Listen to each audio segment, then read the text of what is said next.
Hey, my name's Anth, and I think I'm refreshingly normal. And this is my 2-year-old cockapoo Sammy. We've just bought a motorhome. We've never owned one before, and we've no idea what we're doing.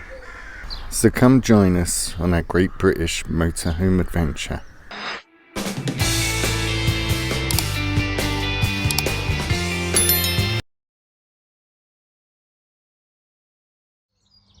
Morning.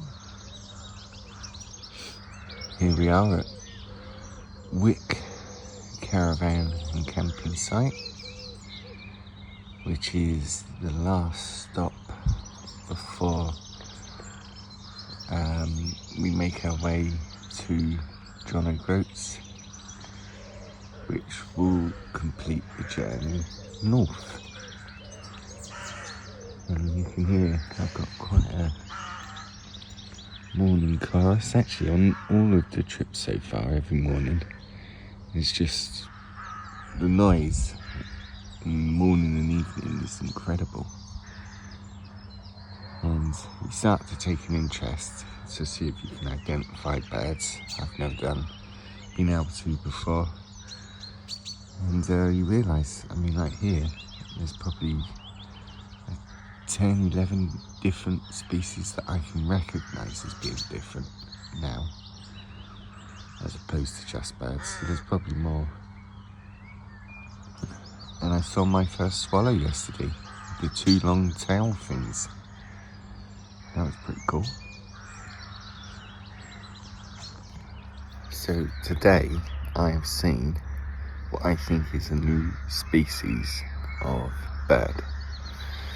So it dropped down onto the grass just ahead of me. Didn't have my camera with me as usual, so I couldn't get the shot, but it had a really striking, vivid red colour into its head, and like a black mask from Zorro across its face.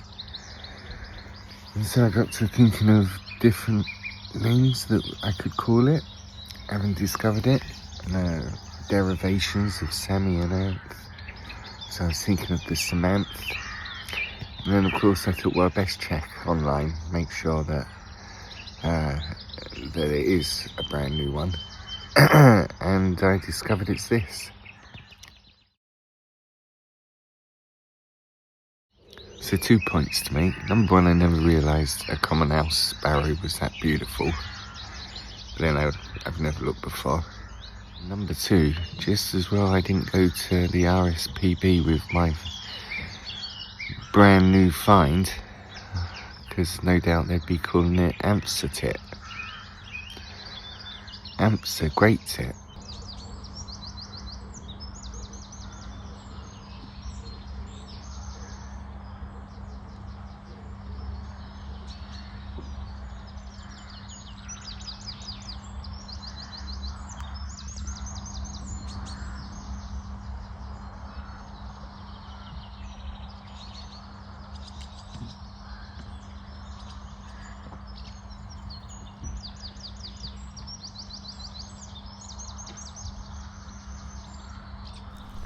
And we're walking into town to catch the X99 bus to the Walligo steps.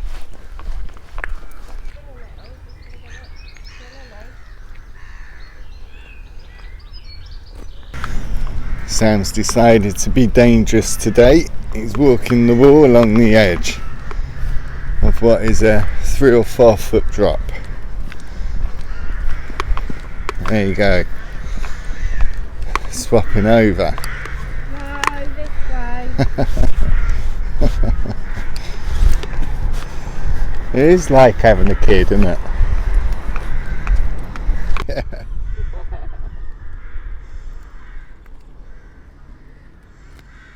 A couple of loved up oyster catchers. Moments before taking this shot, they were expressing and sharing their love. Actually, they remind me of a couple I know, Adi and Lee. Never keep their hands off each other, especially Lee. She can't get enough of him. Oh, and that's Lee spelled L-E-E, the boys' way, even though she's a girl. The River Wick, that is in Wick. So here we are at Wickersworld, which is a cafe and a takeaway, or cafe that was recommended in our guide. Wasn't recommended in our guidebook, but it's right near Harbour Fish Shop, which was. So we're going to stop here, get a sausage and a roll, breakfast of champions, and a cup of coffee.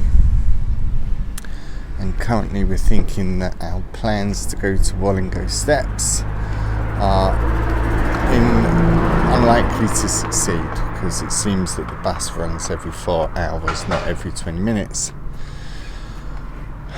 when you go on the stagecoach site. So we look a bit buggered because can't get to them. But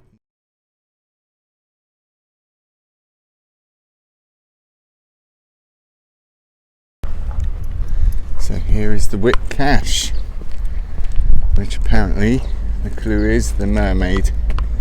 Look low, look very, very low.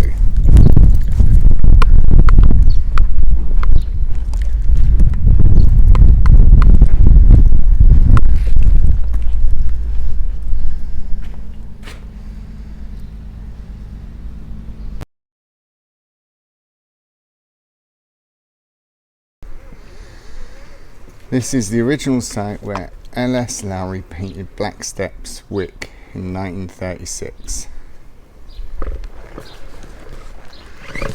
Well, we couldn't do the Wallingo Steps, so we'll do the Black Steps. You can hire a kilt.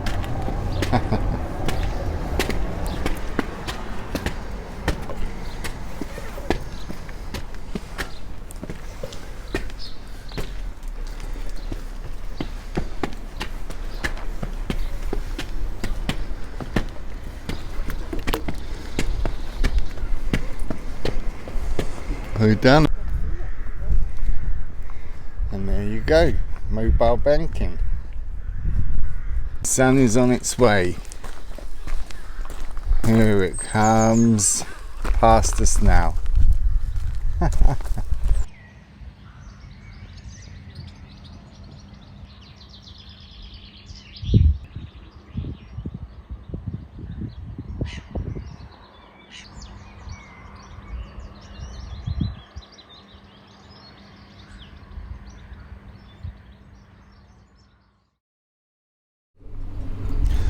Proof that the sun does come out in Wick.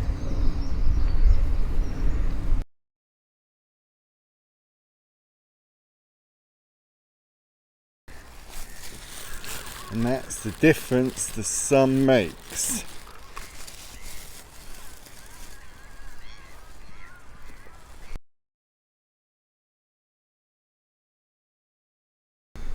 And where do all good walks end up at?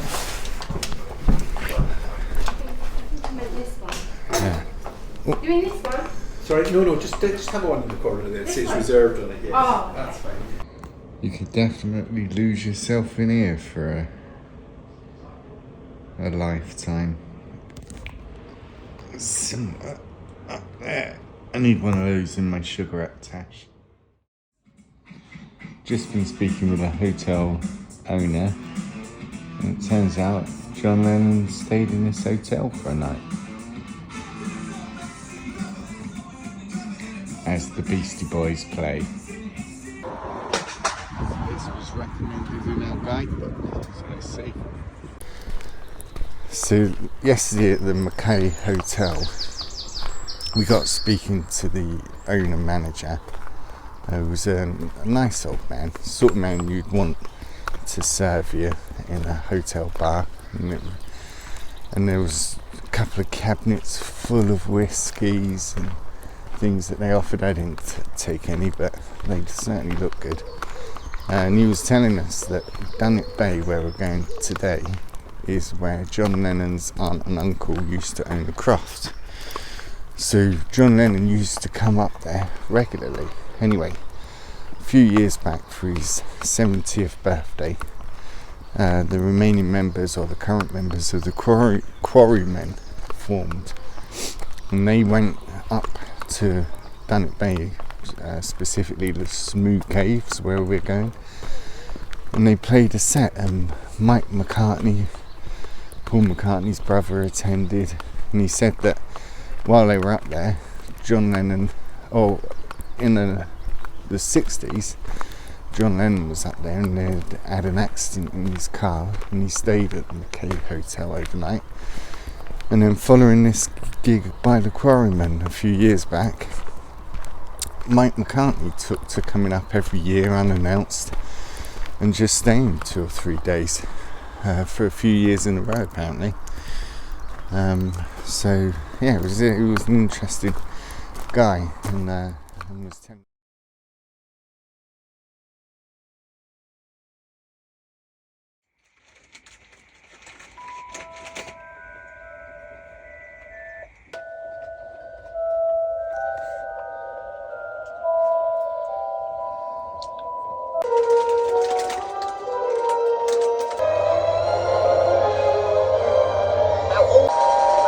So I've watched Harry Potter and the Secret Chamber. Now, this might be controversial, but isn't that just a remake of the first? Makes you think that the Hollywood studios didn't want to change anything about it, the format, because they were making so much money. So consequently, I think, doesn't it become a bit dull? Now, I get there is a development of the story that explains who the wizard that you can't name is, and perhaps how he started or how he's trying to get back from where he is. But you could have added that 15 minutes to the first movie. But I guess that wasn't supposed to be the way. Money making and all that. So yeah, I thought it was a bit lame, to be honest. But 2.5 hours. I only watched the first one the night before, so it was a bit of a slog to get through to it. But it got me to thinking about other iconic movie series that people must have seen but haven't. And I know a friend of mine, Mark Osborne, shout out South fucking Dome! He hasn't seen Star Wars, so I think that's probably worse than the fact that I haven't seen Harry Potter. And then I thought of James Bond, and I'm sure 2 old friends that I have, Day15 and Cecile, they've never seen a James Bond movie. But of course, to be fair, they are French, and unless it was, Antoine Le Bond, they probably wouldn't have watched it anyway. They were quite passionate about the French film movie industry and how better it was. Sam's losing his marbles. Sam, I haven't got a ball.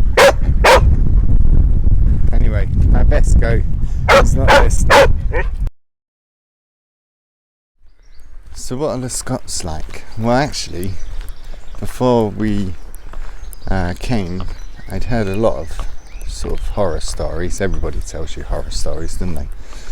About because of the explosion in motorhomers, caravanners, tenters, etc., all doing the NC500 as part of a staycation, that they were coming up to Scotland and that the locals weren't very nice.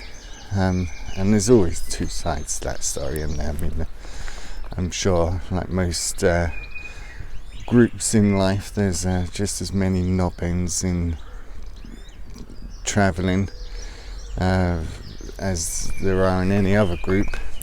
So these stories probably arise because there are people who don't necessarily obey the rules and respect the landscape and the countryside.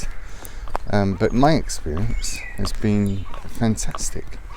Several times locals have sort of come up to us and asked us how our trip's going and where we're going, and given us advice on what to see and what not to miss. And I don't think I've come across a single person that I thought